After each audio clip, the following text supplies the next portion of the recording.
नमस्कार, बहुत स्वागत है आपका भाग्यफल में। मैं हूं आपके साथ चंद्रश्री राजपूत। दोस्तों, जिस तरह से सही दिशा में जाने पर आप शीघ्र ही अपनी मंजिल पर पहुंच जाते हैं, कुछ वैसे ही दिन के अनुसार किसी काम को करने पर आपको उसकी शुभता और लाभ बड़ी आसानी से प्राप्त होता है। यही कारण है कि सनातन परंपरा में किसी भी काम को करने से पहले शुभ और अशुभ देखने की परंपरा है, जिसे जानने के लिए पंचांग की मदद ली जाती है। और हमारे यहाँ सप्ताह के 7 अलग अलग दिनों पर अलग अलग काम करने के बारे में बताया गया है। इसलिए आइए ज्योतिष के माध्यम से जानते हैं कि सप्ताह के किस दिन कौन सा काम शुभ और कौन सा काम करना अशुभ फलदायी होता है। और इसी विषय पर आज हमें विस्तार से जानकारी देने के लिए हमारे साथ जुड़ रहे हैं ज्योतिष परिषद एवं शोध संस्थान अध्यक्ष ज्योतिष आचार्य पंडित पुरुषोत्तम गौर जी। आचार्य जी, बहुत बहुत स्वागत है आपका हमारे इस खास पेशकश में। जी धन्यवाद। श्री राम जय राम, जय रे राम, मेरे राम की जय हो।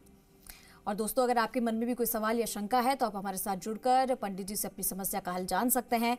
हमारा नंबर टीवी पर लगातार फ्लैश होता रहेगा 0120-715-3787 और 0120-715-3826। इन नंबर्स पर आप हमें कॉल कर सकते हैं और आप अपने सवाल ले सकते हैं। आपके मन में कोई शंका हो या सवाल हो या कुछ भी आप पूछना चाहते हो, आप हमें कॉल करें और पंडित जी से अपनी समस्या का समाधान जानें।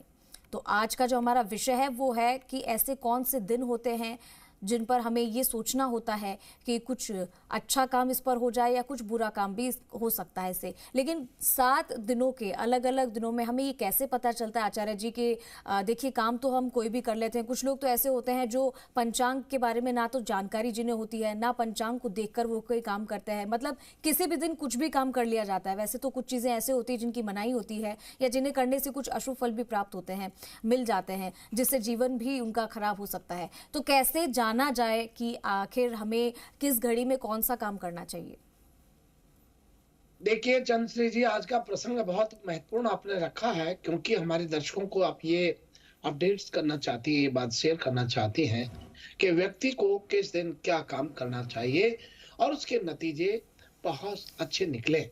इसी को लेकर के उनके जीवन में सुख शांति समृद्धि बने, इस बात को लेकर के प्रसंग आपने रखा। बहुत महत्वपूर्ण प्रसंग है, इसलिए आपको बहुत मंगल शुभकामनाएं। हमारे हिंदू धर्म में माना गया है कि सूर्य देवता साक्षात भगवान है और इसका प्रतीक जो है रविवार का दिन होता है, यानी संडे होता है। शासन, सत्ता और लकड़ी, अस्त्र शस्त्र का प्रयोग, युद्ध, अग्नि से संबंधित कार्य करना रविवार के दिन सर्वाधिक श्रेष्ठ होता है। किसी भी पद को ग्रहण करना भी रविवार के दिन अच्छा माना गया है। ज्योतिष के अनुसार रविवार का दिन किसी के बहसबाजी के लिए समय बर्बाद नहीं करें, बल्कि तुलसी के पत्ते भी रविवार के दिन नहीं तोड़े जाते हैं। इसलिए रविवार के दिन शासन, सत्ता, अस्त्र शस्त्र या फिर लकड़ी या ट्रेडिंग का व्यापार आदि आप कर सकते हैं। अब बात करते हैं सोमवार के दिन। सनातन परंपरा में सोमवार का दिन भगवान शिव और चंद्रमा से जोड़ते हैं। हमारा वैदिक ज्योतिष के अनुसार सोमवार के दिन लेन देन और पेड़ पौधे लगाना, पशुपालन, खेती से संबंधित सामान का क्रय करना, कला से संबंधित आभूषण आदि चीजें जो है खरीदना फलदायी माना गया है। सोमवार के दिन भूल करके भी माँ को नाराज ना करें। इस दिन आप पूर्व दिशा की यात्रा करने से बचें। ये सोमवार का दिन का कार्य है।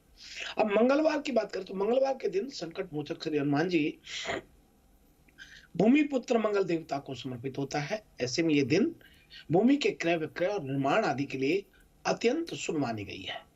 ऐसी मान्यता है कि मंगलवार का दिन शत्रुओं में फूट डालने वाला, कसरत करना चाहिए, युद्ध शस्त्र के प्रयोग आदि के लिए भी ये बहुत शुभ दिन होता है। कर्ज बिल्कुल नहीं लेना चाहिए, न तुलसी की पत्तियों को तोड़ना चाहिए। इस दिन उत्तर की यात्रा करने से बचना चाहिए। बुधवार की बात करें तो देखिए, ज्योतिष के अनुसार भगवान श्री गणेश और ग्रहों के राजकुमार बुध के लिए यह दिन समर्पित होता है। बुधवार के दिन पढ़ाई लिखाई, कला, व्यापार आदि के लिए शुभ माना गया है और व्यवहार के लिए भी शुभ माना गया है। इसलिए बुधवार के दिन आप पान खाने और उत्तर दिशा की यात्रा करने से बचना चाहिए। अब हम बात करते हैं गुरुवार के दिन की। गुरुवार के दिन भगवान विष्णु बृहस्पति देवता की पूजा के लिए सर्वाधिक श्रेष्ठ माना गया है और यज्ञ, विद्या, अभ्यास, यात्रा, सवारी, औषधि, आभूषण आदि अत्यंत शुभ चीजों का शुभारंभ करना, खरीदना बहुत शुभ माना गया है। लेकिन गुरुवार के दिन नाखून नहीं काटना चाहिए। इस दिन आपको घर में जाले आदि भी हटाने चाहिए। शुक्रवार के दिन से बात करें तो सनातन में शुक्रवार की देवी शुक्र देवी की पूजा, देवताओं की पूजा की जाती है। ज्योतिष के अनुसार शुक्रवार के दिन गीत संगीत, स्त्री पुरुष संबंध, प्रेम प्रसंग, नए कपड़े की खरीद और उसे धारण करना अत्यंत शुभ माना गया है। ज्योतिष के अनुसार शुक्रवार के दिन पति पत्नी को इस दिन तकरार नहीं करनी चाहिए, ना ही नेत्रहीन व्यक्ति का अपमान करना चाहिए। और अब शनिवार की बात करें तो देखिए चंद्रशेखर जी, शनिवार का दिन भगवान श्री हनुमान जी शनि देवता की साधना आराधना के लिए सबसे श्रेष्ठ मानते हैं। ऐसी मान्यता है कि शनिवार के दिन उच्चाटन मारण जैसे तंत्र मंत्र आदि के कार्य शुभारंभ करना बहुत शुभ होता है। शनिवार के दिन लोहा खरीदने से बचना चाहिए। इस दिन उड़द की दाल, नमक, जूते, चप्पल आदि की भी खरीदारी नहीं करनी चाहिए। इस प्रकार से ये हमारे 7 दिन जो है, इनको आप क्या करें और क्या नहीं करें, इसी बात को लेके आज ये बात साझा की है। और हम समझते हैं कि आपको ये बात पूर्णतः आपके जहन में आई और आप इसको आत्मसात करेंगे, अवश्य आपको इसका लाभ मिलेगा। इन्हीं बातों को लेकर के आपको बहुत मंगल शुभकामनाएं। बिल्कुल, तो आचार्य जी ने हमें बता रहे हैं, क्योंकि आज की चर्चा का जो विषय है वो बेहद ही खास है, क्योंकि ये छोटी छोटी चीज़ें अगर आप अपने जीवन में उतार लेंगे तो आपका जीवन और सरल और सुखमय बना रहेगा। इसी के साथ आचार्य जी, हमारे कॉलर हमारे साथ कुछ जुड़ रहे हैं, उनका रुख कर लेते हैं, उसके बाद हम चर्चा को आगे बढ़ाएंगे। हमारे साथ जो पहला कॉलर जुड़ रहा है, प्लीज़ अपना नाम और अपना सवाल बताइए। हाँ जी, अपने हनुमानगढ़ जिले से बोल रहे थे जी।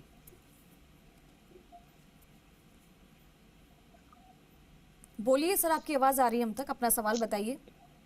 हाँ नमस्कार जी, जी हनुमानगढ़ जिले से बोल रहा हूँ, प्रेम जी। कुमार कोटी। तो जी मैं जानकारी लेना चाह रहा था जी, हमारे बच्चे का जन्म हुआ है 10/6/2001 को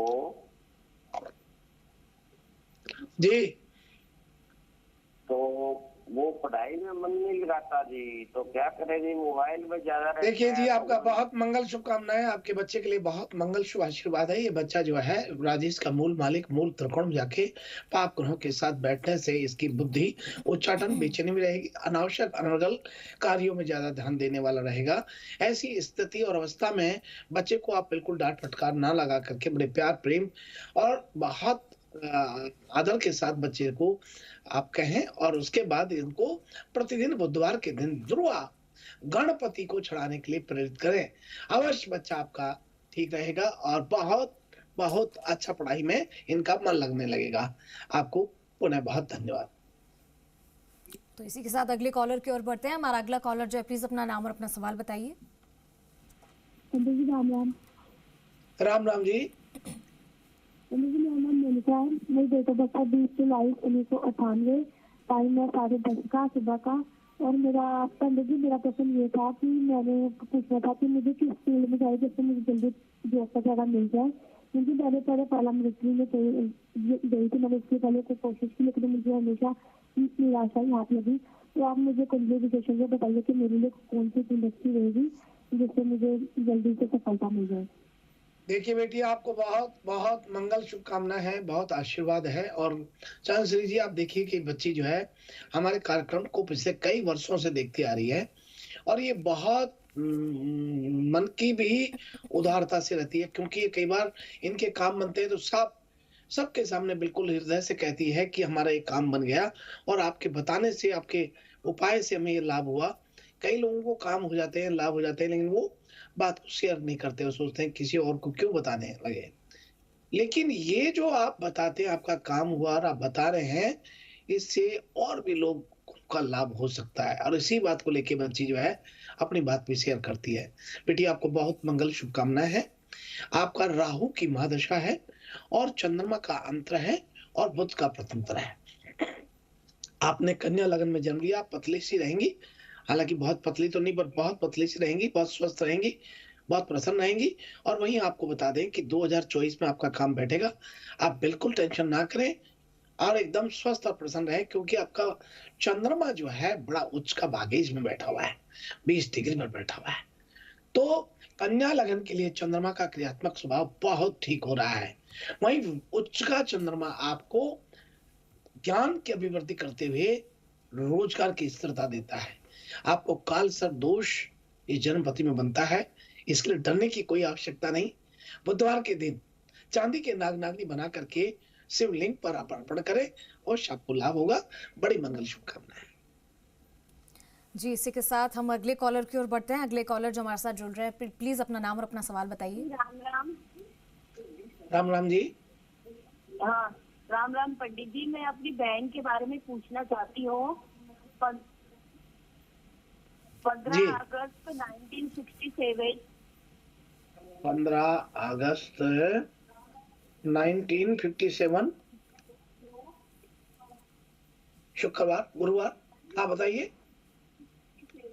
2:35 AM रात को हैदराबाद। जी 67, सॉरी 67। चलिए बताइए क्या जानना चाहते हैं। हाँ बोलिए, आप तो क्या जानना चाहती हैं। 67। मुझे मालूम था आप इस बात को 4-5 बार रिपीट करते हैं, मैं एक बार में ही सुन लेता हूँ। आप हैदराबाद। बोलिए, आगे बोलिए। मैं ये जानना चाहती हूँ पंडित जी, एक तो उसके लड़के की नौकरी और उसके लड़के के छोकरी। हाँ, वाह। उसकी नौकरी और उसकी लड़की के लिए।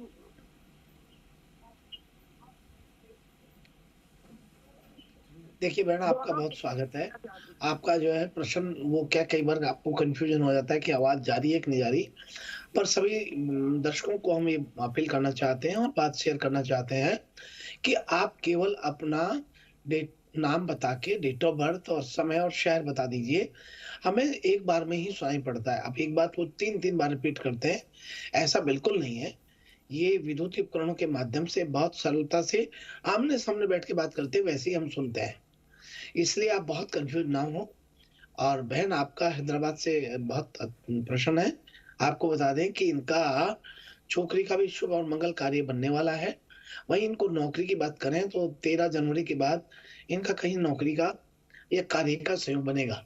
ये व्यक्ति बहुत ही दबंग और बहुत ही होशियार, बहुत समझदार है। इनको कोई किसी प्रकार की कोई कमी नहीं है, पर ये बहुत मितव्ययी रहेंगे।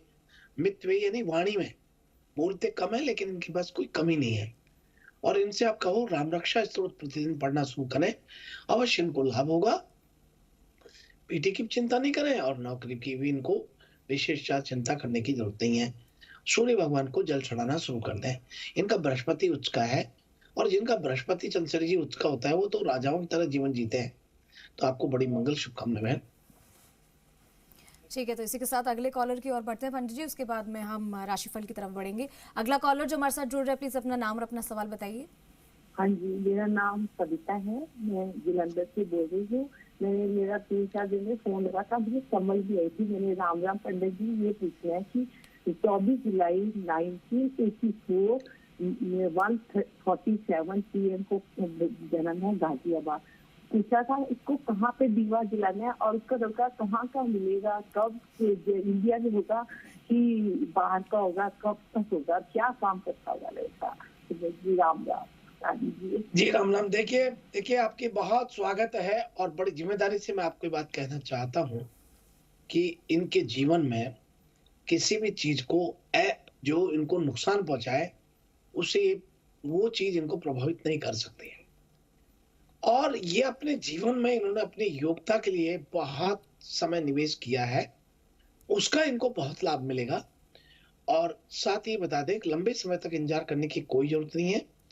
लगातार इनको सफलता प्राप्त हो रही है। इनके परिवार से भी इनको स्नेहपूर्ण व्यवहार का प्राप्त होगा, और इनके जीवन में प्रेम और प्रसंग की स्थिति बहुत प्रसन्नता से प्राप्त होती है। इनका विशेष रूप से विदेश से होता है, और ये आपको बता दूं कि ये किसी तरह से कोई इनको कमी नहीं रहेगी, क्योंकि इनका जो राहु है वो उच्च का राहु इनको गंभीरता से सोचने के लिए मजबूर करता है। हालांकि अनावश्यक अकारण बहुत चिंता करती हैं, लेकिन इनको कोई टेंशन नहीं है। विश्वास के साथ ये अपने कार्य में अड़िग रहेंगे और इनको लाभ मिलेगा। बड़ी मंगल शुभकामनाएं। तो चलिए, हमने कुछ कॉलर से बातचीत कर ली और अब जो राशिफल का इंतजार कर रहे हैं उनको भी इनका राशिफल क्या है वो बता देते हैं आचार्य जी। तो आइए हम सबसे प्रथम बात कर रहे हैं मेष राशि से। आज का दिन मेष राशि वालों के लिए अपने गुस्से पर नियंत्रण और कार्य क्षेत्र दोनों जगह पर नियंत्रण रखना पड़ेगा। वही बात करते हैं परिवार सहित किसी रिश्तेदार की वैवाहिक कार्यक्रम में उपस्थिति रहेगी।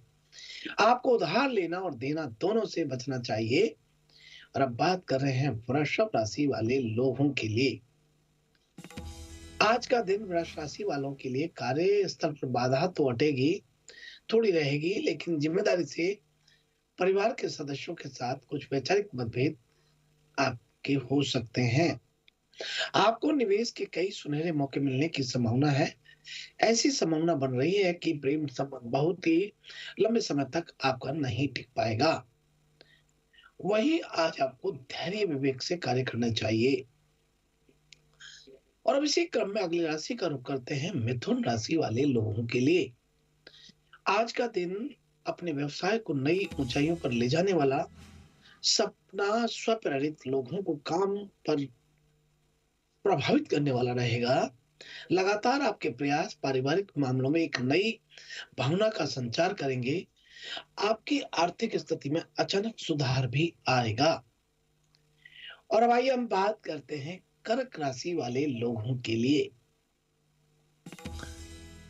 आज का दिन कार्यस्थल पर सफल होने के लिए आपको एकाग्रता की आवश्यकता है। दूरदर्शी बनना होगा। बच्चों की बुरी आदतों को बदलने के लिए आपको अपने स्नेहपूर्ण व्यवहार का उपयोग करना चाहिए। जहां तक हो सके विलासितापूर्ण वस्तुओं में निवेश से बचें। अपनी प्रेम यात्रा शुरू करने से पहले आपको अपने परिवार को गंभीरता से सम्मान देते हुए आगे बढ़ना चाहिए। और अब आइए हम बात करते हैं सिंह राशि वाले लोगों के लिए। आज जोखिम लेने से खुद के लिए नुकसान होगा। अपने कार्य पर दृढ़ विश्वास के साथ कायम रहें और अवश्य साहस जुटाएं। परिवार में समस्याओं को तुरंत सुलझाने का स्थिति बनाएं। और अब आइए बात करते हैं कन्या राशि वाले लोगों के लिए। आज का दिन कन्या राशि वालों कार्यस्थल पर पदोन्नति आपके अंदर एक नई भावना को जगाएगी और आपको अधिक मेहनत करने के लिए प्रेरित करेगी। पूर्वजों की संपत्ति विरासत में मिलने का शुभ समाचार सुनकर आश्चर्यचकित न हो। आपको कमीशन या ब्याज के रुपए मिलने का योग भी आज दिखाई देता है। और भाई हम बात करते हैं तुला राशि वाले लोगों के लिए। आज का दिन तुला राशि वालों के लिए एक अलग जगह बनाने में सफल रहेंगे, क्योंकि आप अपने करियर का निर्माण खुद ही करेंगे तो ठीक रहेगा। और भाई हम बात करते हैं वृश्चिक राशि वाले लोगों के लिए। आज का दिन अनावश्यक खर्चों पर नियंत्रण रखने का है। आपको कड़ी मेहनत, ईमानदारी, समर्पण का परीक्षण करने के लिए समय सीमा के साथ महत्वपूर्ण कार्य आज मिलेगा। माहौल में खुशी बनाए रखने के लिए आपको उचित ध्यान देने की आवश्यकता है। और भाई हम बात करते हैं धनु राशि वाले लोगों के लिए। आज का दिन कार्यस्थल पर आपको कुछ स्थितियों का सामना करना पड़ेगा। बच्चों की सेहत और पढ़ाई का बोझ आपको थोड़ा परेशान करेगा। सभी वित्तीय कार्य और लेन देन की सावधानी से आपको संभालने की आवश्यकता है। और भाई हम बात करते हैं मकर राशि वाले लोगों के लिए। आज का दिन व्यवसाय में दीर्घकालिक सुधार लाने के लिए कई टेक्नोलॉजी का उपयोग आप करेंगे। परिवार के सदस्यों का सहयोग आपको परीक्षा की घड़ी को आसानी से पार करने में सक्षम बनाएगा। और भाई हम बात करते हैं कुंभ राशि वाले लोगों के लिए। आज का दिन काम का बोझ आपको कौशल और ज्ञान की परीक्षा सफल होने के लिए माता पिता की सलाह पर ध्यान देना चाहिए। आज किसी भी तरह का निवेश बहुत सावधानी से करना चाहिए। और भाई हम बात करते हैं मीन राशि वाले लोगों के लिए। आज का दिन मीन राशि वालों के लिए बड़े से जुड़ने की संभावना दिखाता है। आप अपने सभी सपने पूरे कर सकते हैं। आप दूसरों के साथ बातचीत में अधिक सहज और स्वतंत्र महसूस करेंगे। जहां तक पैसा खर्च करने और निवेश करने का सवाल है, तो आपको बहुत समझदारी से काम लेना चाहिए। इस प्रकार से यह है आज का हमारा अपना राशि फल। तो देखिए, जिस तरीके से आप सभी अपने आज के दिन का इंतजार कर रहे थे, आचार्य जी ने आपको बता दिया है कि आपका आज का दिन कैसे रहने वाला है और किस तरीके से आपको क्या चीजें करनी है, क्या चीजें नहीं करनी। आचार्य जी, हमारे पास थोड़ा अभी समय है, तो हम कुछ और कॉलर्स के साथ जुड़ जाते हैं और बेसब्री से वो भी इंतजार कर रहे होंगे कि हमारा नंबर कब आए। तो हमारे साथ अगर कोई कॉलर जुड़ रहा है अभी फिलहाल, तो अपना नाम और अपना समस्या और अपना सवाल क्या है वो आप बता दीजिए। मैं सुरेश बोल रहा हूँ चूरू से जी। तो मैं ये जानना चाहता हूँ आचार्य जी कि मैं बालाजी का और श्याम जी की 2 बत्ती एक ही दीपक के अंदर जलाता हूँ 40 साल से, तो ये मेरे लिए कैसा चलता है, इसके बारे में बताएं। मेरे गुरुदेव भी यही करते हैं और मैं भी करता हूँ। देखिए, आपने बड़ा अच्छा प्रश्न किया है और ये बात सही है कि प्रश्न मन में जब आता है तो फिर वो पूछना ही चाहिए। बड़ा अच्छा लगा। लेकिन आपको ये बता दें कि हिंदू धर्म में किसी भी शुभ कार्य से पहले भगवान के सामने दीपक जलाया जाता है और दीपक जलाने के धार्मिक और वैज्ञानिक दोनों कारण मौजूद होते हैं। दीपक ज्ञान और रोशनी का प्रतीक माना जाता है और दीपक आपके हनुमान जी के सामने मंगलवार के दिन सुबह शाम घी का दीपक जलाने से हनुमान जी बहुत प्रसन्न होते हैं। हनुमान जी को मंगलवार के दिन बूंदी के और लड्डू का भोग लगाना और देसी घी का दीपक जलाना आपकी मनोकामनाओं को पूर्ण करता है। और आप विशेष ध्यान रखें कि संकट मोचन हनुमान जी को प्रसन्न करने के लिए चमेली के तेल वाला दीपक जलाते हैं तो आपकी मनोकामना पूर्ण होती है। इसलिए और उसी दीपक में वैदिक ज्योतिष के अनुसार लौंग डालने के साथ यदि आप दीपक जलाते हैं तो आपके घर में धन आकर्षित होगा, व्यक्ति आर्थिक स्थिति में मजबूत बनेगा। अगर इस उपाय को निरंतर आप करते हैं तो आपको रुपए पैसे की कमी नहीं आएगी। और कहते हैं कि शनिवार के दिन सरसों का तेल का दीपक जलाने से शनिदेव प्रसन्न होते हैं। दरअसल में मैं ये बात इसलिए बहुत ज्यादा विस्तार से बता रहा हूं क्योंकि ये सभी के काम आने वाली है और ये प्रसन्न सार्वजनिक रूप से सबके लिए बहुत महत्वपूर्ण है। इसलिए आप ये मान के चलिए कि मंगलवार के दिन जब आप दीपक जलाएं तो कपूर और लौंग को भी जलाएं। इससे घर की परेशानियां घर में दूर होती हैं और घर की सुख समृद्धि का आगमन होता है। आप सभी को बड़ी मंगल शुभकामनाएं। तो देखिए, आज बहुत ही अच्छा चर्चा का विषय था। उम्मीद करते हैं कि आपने इसे समझा होगा और इसी के साथ आचार्य जी हमारे साथ इस खास कार्यक्रम में जुड़ने के लिए आपको बहुत बहुत धन्यवाद। जी, शुभ प्रभात, शुभ आशीर्वाद। श्री राम जय राम, जय रे राम मेरे राम की जय हो। तो दर्शकों, हम उम्मीद करते हैं कि आपको हमारा ये आज का कार्यक्रम पसंद आया होगा और अगर आपके कोई सवाल है तो आप निश्चित तौर से कल भी अपने सवाल रख सकते हैं। कल फिर आपसे मुलाकात होगी, लेकिन फिलहाल के लिए नमस्कार।